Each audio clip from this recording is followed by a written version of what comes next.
আসসালামু আলাইকুম। প্রিয় শিক্ষার্থী, তোমরা কেমন আছো? আশা করি সবাই ভালো আছো।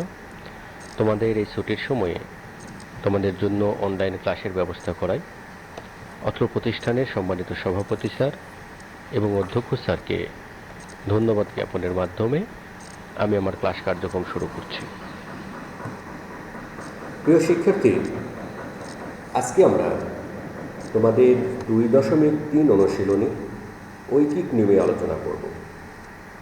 তোমাদের মূল বইয়ে ঐকিক নিয়মের কিছু উদাহরণের অঙ্ক রয়েছে। আমরা ওই ঐকিক নিয়মের উদাহরণের অঙ্কগুলো নিয়ে আজকে আলোচনা করব। প্রিয় শিক্ষার্থী, তোমরা জানো ঐকিক নিয়ম কাকে বলে? ঐকিক নিয়ম হচ্ছে যে নিয়মে অঙ্ক করার সময় প্রথমে একটির মান নির্ণয় করে তারপরে আমাদের যা নির্ণয় করতে বলা হয় সেটি নির্ণয় করতে হয়। আমরা দেখি উদাহরণের একটি অঙ্ক। দেখো উদাহরণ 15, তোমাদের 2.3 অধ্যায়ের উদাহরণ 15। একটি ছাত্রাবাসে 50 জন ছাত্রের জন্য 4 দিনের খাদ্য মজুদ আছে। ওই পরিমাণ খাদ্যে 20 জন ছাত্রের কত দিন চলবে? প্রিয় শিক্ষার্থী, এই অঙ্কটি সমাধান করবে। দেখো এখানে যে অঙ্কটি, সেই অঙ্কটি আবারও দেখো যে একটি ছাত্রাবাসে 50 জন ছাত্রের জন্য 4 দিনের খাদ্য মজুদ আছে। ওই পরিমাণ খাদ্যে 20 জন ছাত্রের কতদিন চলবে? তাহলে এখানে আমরা দেখতেছি 50 জন ছাত্রের জন্য 4 দিনের খাদ্য মজুদ আছে। আমাদের কাছে কি চেয়েছে? কত দিন চলবে। ঐকিক নিয়মে তোমরা জানো যে যেটি চাওয়া হয় সেটিকে রাখা হয় ডান দিকে। অর্থাৎ এই কথাটিকে আমরা এভাবে সাজিয়ে লিখব, 50 জন ছাত্রের খাদ্য আছে 4 দিনের। অতএব একজন ছাত্রের খাদ্য আছে 50 গুণন 4 দিনের। এখানে আমাদের গুণ করে দেখানোর প্রয়োজন নেই, এই অংশের প্রয়োজন নেই, আর করে দিলেও ভুল হবে না। তাহলে 50 গুণন 4 দিনের। তাহলে 20 জন ছাত্রের খাদ্য আছে 50 গুণন 4 ভাগ 20। তাহলে কত হচ্ছে? যদি আমরা 4 দিয়ে 20কে কাটি তাহলে কত হবে? 5। 5 দিয়ে 50কে কাটলে হবে 10। 10 দিনে। এটি হচ্ছে আমাদের উত্তর। প্রিয় শিক্ষার্থী, দেখো 50 জন ছাত্রের খাদ্য আছে কত দিন? এখানে 4 দিনের খাদ্য আছে। তাহলে এই একই খাদ্য যদি একজন ছাত্র খায় তাহলে নিঃসন্দেহে এই খাদ্যটি আরও বেশি দিন চলবে। এই কারণে যখন বেশি দিন চলবে তখন আমরা কি করব? গুণ করব। আর 20 জন ছাত্র যখন খাবে তখন একজন ছাত্রের যতদিন চলবে তার চাইতে কম চলবে। এই কারণে আমরা কি করলাম? ভাগ করলাম। এর অর্থ এই দাঁড়ায় যে আমরা এখানে দেখতে পাই যে পরিমাণ খাদ্য 50 জনের 4 দিন চলে, সেই পরিমাণ খাদ্য একজনের কতদিন চলে? 200 দিন চলে। আবার ওই পরিমাণ খাদ্য 20 জন ছাত্রের 10 দিন চলে। তাহলে এখান থেকে আমরা কি দেখছি? আমরা দেখছি সেটা হচ্ছে লোক সংখ্যা কমলে দিন বেড়ে যাবে, আবার লোক সংখ্যা বাড়লে দিন কমে যাবে। তাহলে প্রিয় শিক্ষার্থী, এ ধরনের অঙ্ক করার সময় আমরা কয়েকটি জিনিস খেয়াল রাখবো। যেমন প্রথম জিনিসটি, আমাদের কাছ থেকে যেটি চাওয়া হবে সেটি রাখতে হবে ডান দিকে। আর কি? দিনের সংখ্যা, যদি লোক সংখ্যা কমে তাহলে দিনের সংখ্যা কি হবে? বেড়ে যাবে, সেক্ষেত্রে আমরা গুণ করব। আর যদি দিনের সংখ্যা বাড়ে তাহলে ছাত্র সংখ্যা বা লোক সংখ্যা যদি বেড়ে যায় তখন কি হবে? দিনের সংখ্যা কমে যাবে, সেই ক্ষেত্রে আমরা ভাগ করব। আরেকটা অঙ্ক দেখি, উদাহরণ 16। 20 জন শ্রমিক একটি পুকুর 15 দিনে খনন করতে পারে। কতজন শ্রমিক 20 দিনে পুকুরটি খনন করতে পারবে? একটা পুকুর খননের কাজটা 20 জন শ্রমিক 15 দিনে খনন করতে পারবে। তাহলে যদি আমরা 15 দিনের জায়গায় কাজটা 20 দিনে শেষ করতে চাই তাহলে কতজন লোক লাগবে? দেখো, তাহলে আমরা কথাটা কীভাবে সাজিয়ে নিই?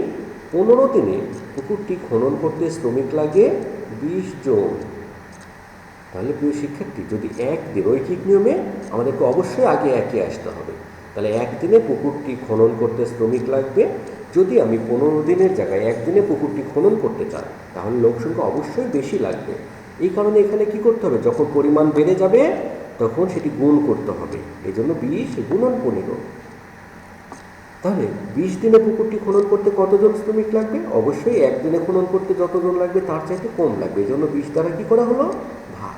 20 দিয়ে ভাগ করলে কত হচ্ছে? দেখো 20 এবং 20 কেটে যায়, থাকে 15 জন। তাহলে নির্ণয় লোক সংখ্যা কত পেলাম আমরা? 15 জন। প্রিয় শিক্ষার্থী, আশা করি তোমরা অঙ্কটি বুঝতে পেরেছ। আমরা আরও একটি অঙ্ক দেখি। একটি কাজ ক 12 দিনে ও খ 20 দিনে করতে পারে। ক ও খ একত্রে ওই কাজটি কতদিনে করতে পারবে। একটি কাজ, যে কোনো একটি কাজ, ক একজনের নাম খ। ক কাজটা করে 12 দিনে, খ ওই কাজটি করবে 20 দিনে। এখন যদি ক এবং খ একত্রে কাজটা শুরু করে, তাহলে কাজটা শেষ করতে কত দিন লাগবে এটি আমাদের নির্ণয় করতে হবে। তাহলে প্রিয় শিক্ষার্থী দেখো, এই অঙ্কটি আমরা কিভাবে করব, যে ক 12 দিনে করতে পারে কাজটি, বা আমরা এখানে লিখব ক 12 দিনে করে এক সম্পূর্ণ কাজ। এক লিখে ব্র্যাকেটে লিখব সম্পূর্ণ কাজ।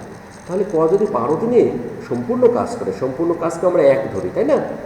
তাহলে একদিনে কত অংশ করবে?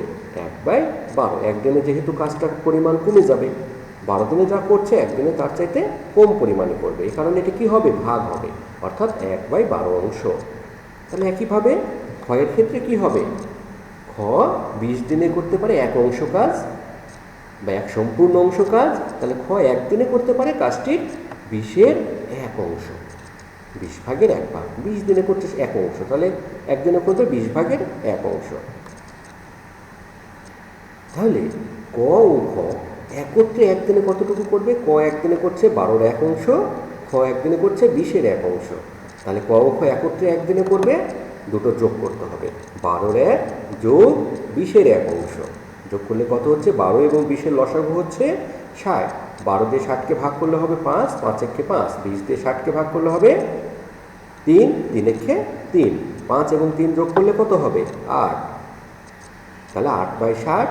এটাকে যদি আমরা কাটাকাটি করি তাহলে কত হচ্ছে? 4 দিয়ে কাটলে 2, আর 4 দিয়ে 60কে ভাগ করলে 15। তাহলে প্রিয় শিক্ষার্থী, আশা করি তোমরা বুঝতে পেরেছ। তাহলে ক ও খ একত্রে একদিনে করতেছে 15 ভাগের 2 ভাগ কাজ, অর্থাৎ সমস্ত কাজের 15 ভাগের 2 ভাগ। এখন প্রশ্ন হচ্ছে, যদি তারা একত্রে কাজ করে তাহলে সমস্ত কাজ করতে কতদিন সময় লাগবে, তারা কত দিনে কাজটা করতে পারবে। তাহলে এই কথাটাকে আমরা ঘুরিয়ে নিই।